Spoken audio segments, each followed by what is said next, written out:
So I'm here to talk today about the future of asset ownership. Tim was talking earlier about the future of money, and what I want to talk about is how the blockchain will affect the way that we own things. My background is in security tokens. In the last 3 years, I was involved in digitizing assets and securities. I was involved in the first security token that was regulation compliant for Spice VC, and I've done quite a few other things as an investor in the space and so on. And now I'm the CEO and founder of a company called Ownera, which is dealing with digitization of assets. And I want to take you through why we're doing what we're doing and how it's actually going to shape the world of ownership. So what is ownership? What does it mean to own something? So ownership is very simply, the knowledge that an owner X has some rights in an asset Y, and the government agrees with it, and society agrees with it, and that's why we have ownership. But it's just data. Like every data, it can be automated and can be digitized. However, still the vast majority of global asset transactions are still analog today, which means if you want to buy a house, everybody has to sign a paper. If you want to sell shares in a company, private company, then lawyers come in, draft documents, make sure everything is regulation compliant, and everybody sign the document with ink, basically, and the mountain of documents is the ownership. And then the new ownership is being reported usually to a public register. There are hundreds of thousands of those all over the world. It's a very slow process, it's expensive, and it's not digital. And this is, it's time to look at how ownership can actually be turned into something digital, and that's what security tokens actually do. So I'll explain how security tokens turn ownership into a digital asset ownership. So the first thing that we do with digital securities is that we define a set of documents that basically say what you own if you own the token. What are the rights that you're entitled to if you own the token? So you have a list basically of rights. We call this KYA, Know Your Asset. It's basically a set of documents that define your rights as a token holder. And if you hold a token, these are the rights that you have. And then the trading is in the tokens, and the tokens are just a proxy to that set of documents. That means that the cap table or the list of owners is always up to date. It's always on a distributed ledger on the blockchain, and it's always available. And this process of moving and doing transactions is instant, and it's near zero cost at scale and per transaction. So we're moving from a world where if you're doing a deal around a building, you might need like boxes of papers of signed legal documents in order to do a single transaction. You're moving to a world where the same transaction can take 1 second and be completely instant. Now, I want to take you through an analogy of what happens when a market moves from analog to digital. So let's talk about music as an example. So music used to be analog. You used to have records, and if you wanted to buy a record, you'd have to go to the local shop and buy a record. And if they didn't have your specific music, you just couldn't listen to that music unless it was on the radio. And for ownership, it's the same with papers. Most of the deals are local. You have to be there. You have to sign the documents. It's very, very analog. Now, the second thing that happened with music is that they found a way to make it digital, but the first stage was just to put it on CDs. You still had to go to the shop to buy your CD. It wasn't really digital. It was just electronic, if you will. And the same thing we're seeing on the ownership world, where cap table is being automated and Excel sheets and things like that. But then innovation happens. And things like, those of you who remember Napster, the hackers basically found a way to start sending those songs all over the world. It was illegal because they were not, nobody was being paid, obviously. But even though it was illegal, it actually worked. And the equivalent of this is, for me, the ICOs. ICOs were where the hackers found a way to send ownership from one place to the other without telling anybody, without registering, without adhering to any laws. Great, let's do this, okay? But it took the law 2 years to shut down Napster, and it took the law exactly the same time, 2 years, to shut down the ICOs, because it's not legal, it's not adhering to regulations. But what's interesting is what happened afterwards. What happened afterwards are things like Spotify, iTunes, Netflix. Basically, I can take my phone out and I can listen to any song created all over the world. I don't have to buy the full record. I can buy just a single song. It can create private lists just for me of what's interesting for me and so on. And that's exactly what's going to happen with ownership. Everybody's going to have access to basically all the assets all over the world.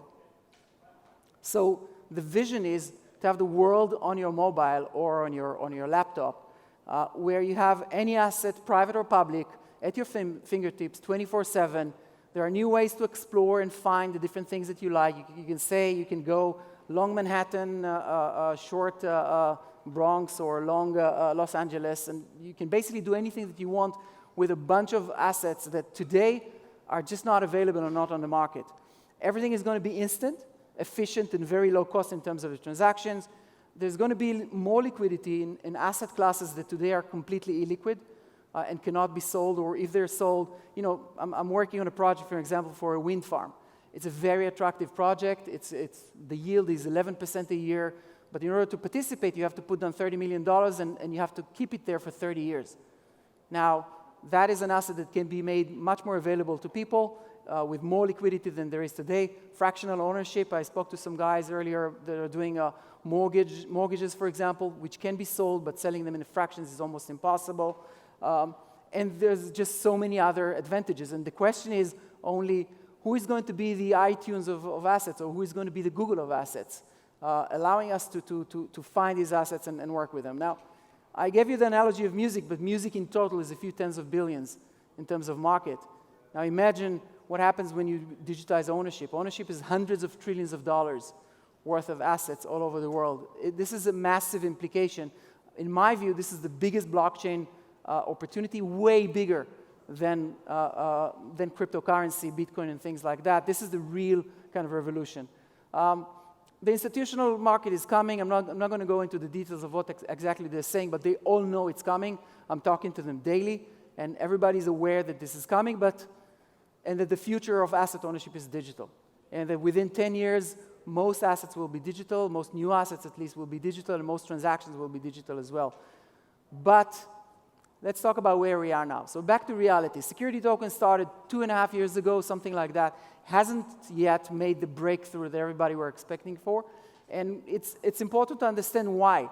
So I'm going to talk briefly about why that happened and what can be done to change it. So the first thing is that it's all about institutional investors, because most of the big assets, the hundreds of trillions of dollars, are mostly handled by institutional investors in the institutional ecosystem.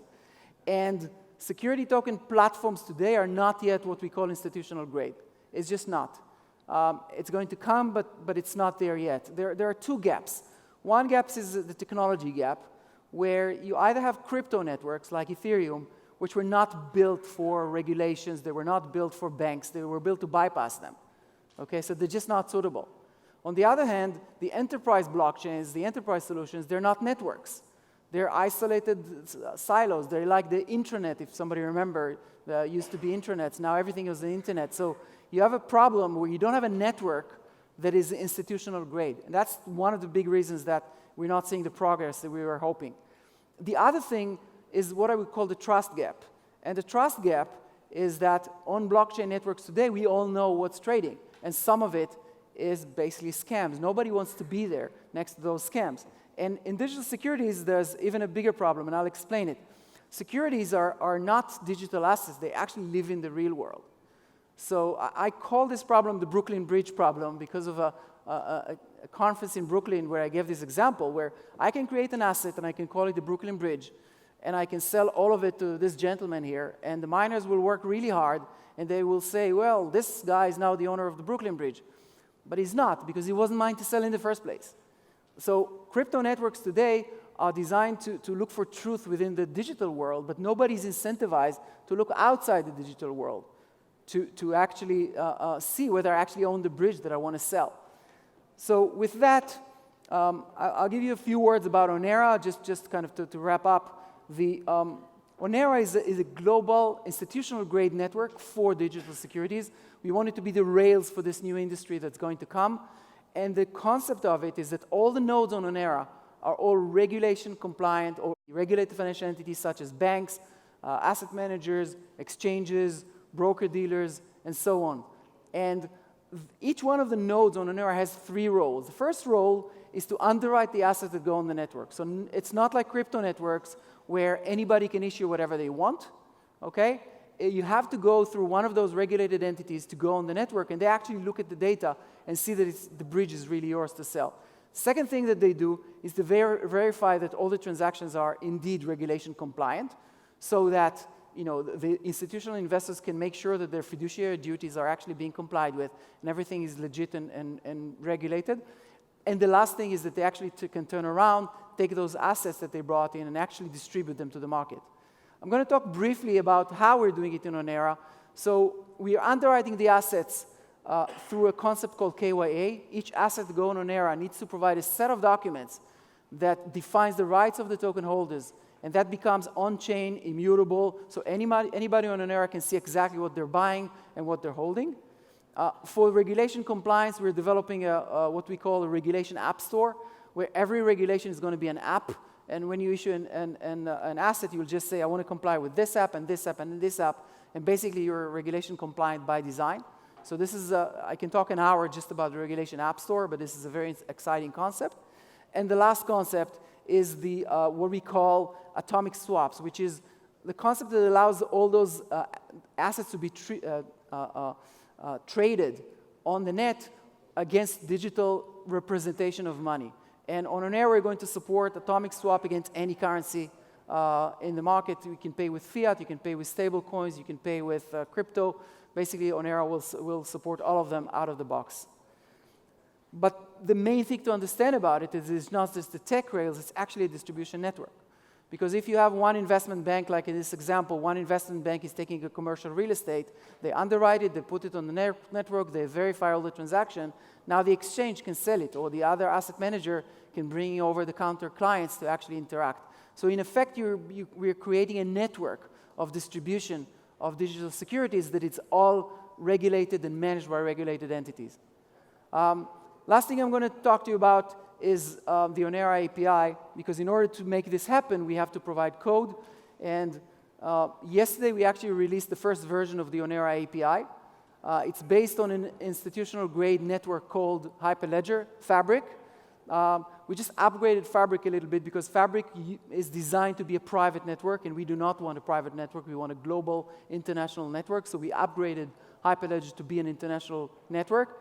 And the Ownera API, which is some of you are developers, so those of you who are developers, please go ahead and check it out, docs.ownera.io. It basically allows anybody to build digital asset platforms and application extremely easily with a simple API, so you don't have to know anything about blockchain, you don't have to understand about how to write smart contracts and so on, and everything is done automatically through the API, and the API allows you to do things like create profiles of users, create assets, do transactions, atomic swaps, attach KYC and KYA, and all of these things are being created almost automatically for you under the hood of the Ownera network.